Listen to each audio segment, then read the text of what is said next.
Most parents never see it coming. 1 second, you are a loving, patient, devoted parent, and the next, something snaps. The toy left on the floor for the 5th time, the homework undone again, the screaming that just will not stop. And before your brain can intervene, words pour out of your mouth like fire, loud, cutting, aimed directly at the most vulnerable person in your world. And the moment they leave your lips, you already know. Something shifted in the room. You can see it in your child's eyes. That flicker of something that looks less like hurt and more like recalibration. Like a small mind quietly updating its understanding of who it is and who you are. Most parents apologize. Most parents move on. And most parents assume their child does too. But here is what decades of psychology research, thousands of therapy sessions, and heartbreaking adult testimonials all confirm. Children do not simply move on. They adapt. They learn to live around those words. They build their identity in the shadow of them. And sometimes, 30 years later, when they are sitting across from a therapist trying to untangle why they feel unworthy of love, why they sabotage relationships, why they can never seem to believe they are enough, they quote you, word for word, with perfect clarity. This video is not here to punish you for being human. Every parent loses their composure. Every parent has a moment they wish they could erase. But what separates the words that children eventually forgive from the words they carry forever, that is what we are going to talk about today. And by the end of this, you will never look at an argument with your child the same way again. Let's start with something that might surprise you. Children are not simply upset when you yell at them. They are learning. From the very first years of life, a child's brain is in an extraordinary state of formation. The prefrontal cortex, the part responsible for logic, emotional regulation, and self-understanding, does not fully develop until the mid-20s. What that means in practice is that when you scream something at a 6-year-old, or a 10-year-old, or even a 15-year-old, they do not have the neurological capacity to say to themselves, "Mom is just stressed right now. This is not really about me." Instead, their brain does what it is designed to do in a moment of threat. It records. It stores. It files that experience as information about the world and about themselves.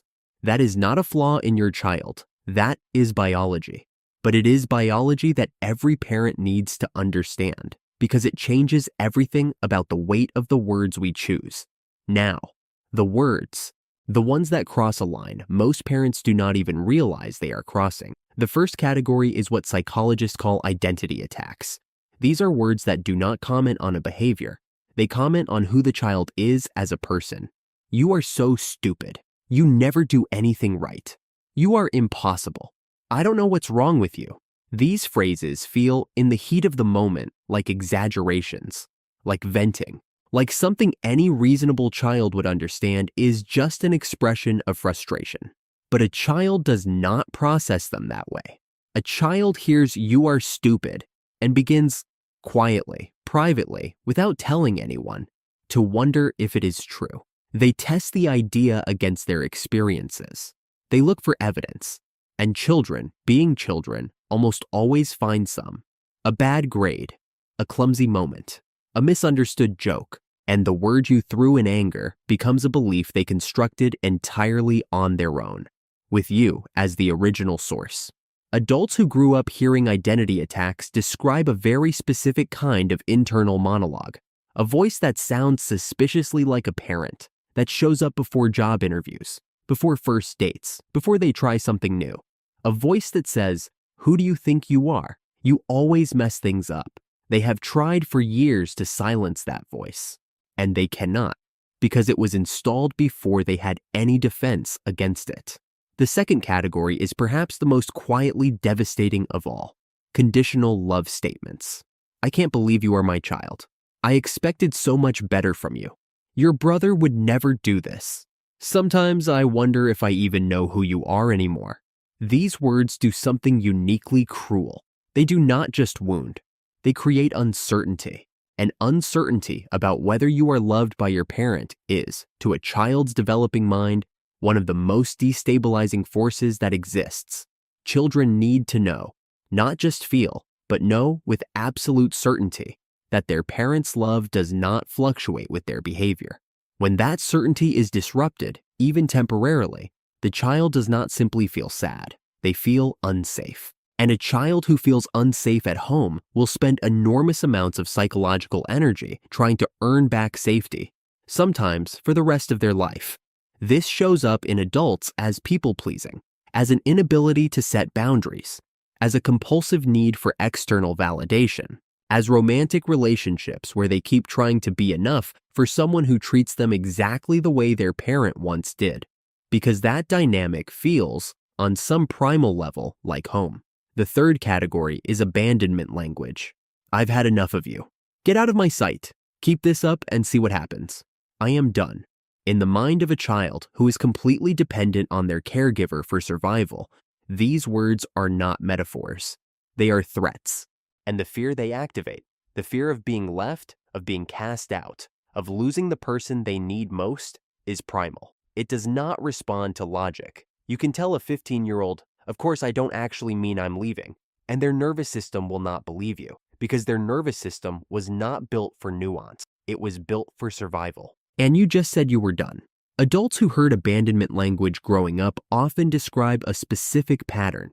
They hold on too tight in relationships, or they leave first before they can be left. They preemptively end things that are going well because some part of them is always waiting for the moment the other person says, I'm done.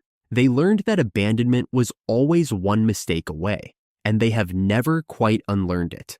The fourth category is comparison and shame. Why can't you be more like your sister?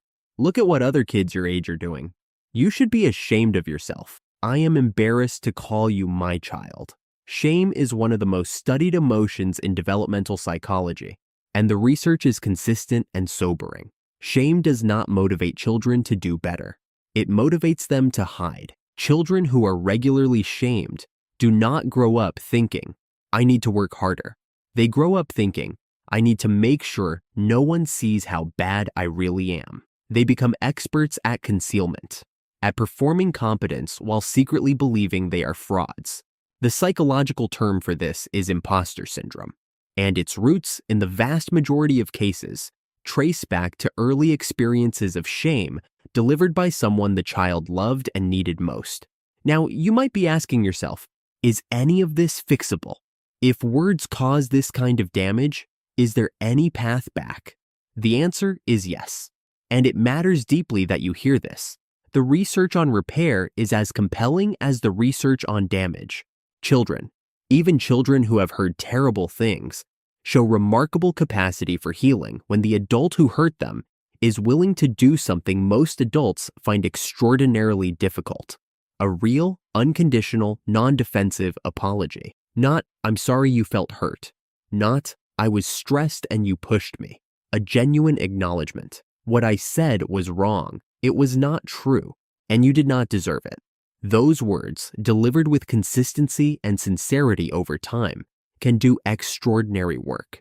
They do not erase the memory, but they change the meaning of it. Instead of evidence that the child is unworthy, it becomes evidence that people, even people they love, can be wrong, can grow, and can choose differently. And beyond apology, what children need more than almost anything else is to hear the opposite of what damaged them. If a child was told they were stupid, they need to hear, repeatedly, specifically, genuinely, what makes them brilliant. Not a generic, you're so smart, something real. I watched you figure out that problem today, and I was in awe of how your mind works. Specificity is everything. Children can detect flattery. What they cannot defend themselves against is a parent who truly sees them. Before this ends, there is one more thing that needs to be said. To anyone watching this who is not a parent, but a grown child, someone who grew up hearing some of these words, someone who still carries them, what was said to you was not a verdict. It was never a verdict. It was a moment of failure from someone who, in all likelihood, was also carrying words that were said to them. That does not excuse it, but it does mean that those words were never, ever the truth about you. They were the overflow of someone else's unhealed pain, poured into the most available vessel. and you have spent years trying to make sense of something that was never sensible to begin with. You are allowed to grieve that. You are allowed to be angry about it. And you are also allowed, when you are ready, to set it down, not for them, for yourself, because the version of you that exists beyond those words is still waiting to be fully met. Words spoken in anger take seconds. Their echoes can last a lifetime. But so can the words that come after, the ones that say, I was wrong, I see you, and I love you without condition. Choose those words every time you can, because your child is listening, and they will remember.